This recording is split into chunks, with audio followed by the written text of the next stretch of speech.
Bismillahirrahmanirrahim. Assalamualaikum warahmatullahi wabarakatuh. Alhamdulillahirabbil alamin. Assalatu wassalamu ala asrofil anbiya'i wal mursalin wa ala alihi wa ashabi ajmain, amma ba'du. Asyhadu an la ilaha illallah wa asyhadu anna muhammadar rasulullah. Sana Aikid TV yang insya Allah dirahmati oleh Allah Subhanahu wa ta'ala. Sebagai muslim, kita meyakini bahwa Al-Quran adalah kitab suci yang Allah turunkan kepada Nabi Muhammad SAW. Al-Quran adalah petunjuk bagi manusia untuk meraih kebahagiaan di dunia dan akhirat.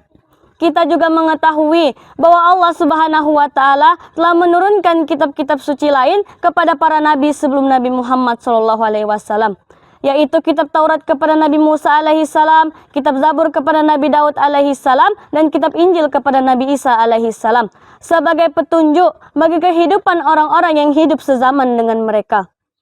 Allah mengajarkan bahwa setelah turunnya Al-Quran, orang-orang tidak perlu lagi mengamalkan ajaran kitab-kitab terdahulu tersebut. Karena apa sana? Karena telah terjadi perubahan yang sangat signifikan dan prinsip yang dilakukan oleh kaum-kaum yang diberi kaum-kaum yang diberi kitab tersebut menuruti hawa nafsu mereka sendiri. Sekarang ini kita harus mempercayai dan mengamalkan ajaran Al-Quran, karena Al-Quran diwahyukan oleh Allah Subhanahu wa ta'ala untuk seluruh manusia dimanapun berada sampai akhir zaman. Sana Aikid TV yang insya Allah masuk surga. Amin amin ya rabbal alamin. Al-Quran adalah mukjizat terbesar sebagai bukti kenabian Muhammad SAW.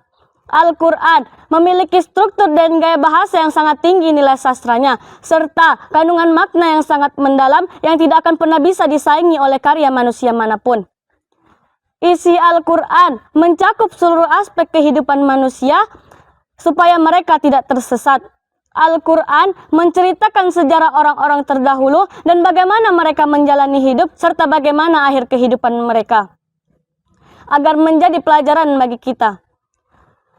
Sebagai umat Islam, kita wajib membaca, mempelajari, serta mengamalkan ajaran Al-Quran, karena Al-Quran adalah sumber hukum dan kebenaran.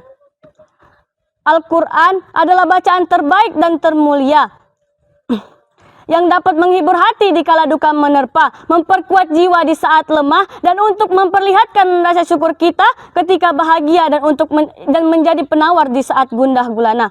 Allah Subhanahu wa ta'ala berfirman di surat Al-Isra ayat 82 yang berbunyi, A'udzu billahi minasyaitonir rajim. Bismillahirrahmanirrahim. Wa nunazzilu minal Qur'ani ma huwa syifaa'un wa rahmatul lil mu'minin. Shadaqallahul azim, shadaqallahul azim. Yang artinya, dan Allah menurunkan di dalam Al-Qur'an obat penawar serta rahmat kasih sayang bagi orang-orang yang beriman. Sekarang ini sana kita melihat kenyataan bahwa adanya orang-orang yang menolak kebenaran Al-Quran. Mereka tidak mempercayainya sebagai wahyu Allah Subhanahu wa ta'ala. Mereka menuduh Al-Quran sebagai ciptaan Nabi Muhammad SAW.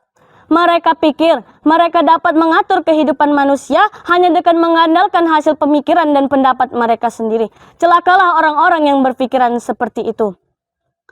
Mereka telah merampas hak-hak Allah untuk mengatur kehidupan manusia. Padahal kita meyakini bahwa Allah adalah pencipta alam semesta dan isinya, dan yang berhak mengaturnya dengan apa yang sudah ditentukannya di dalam Al-Quran.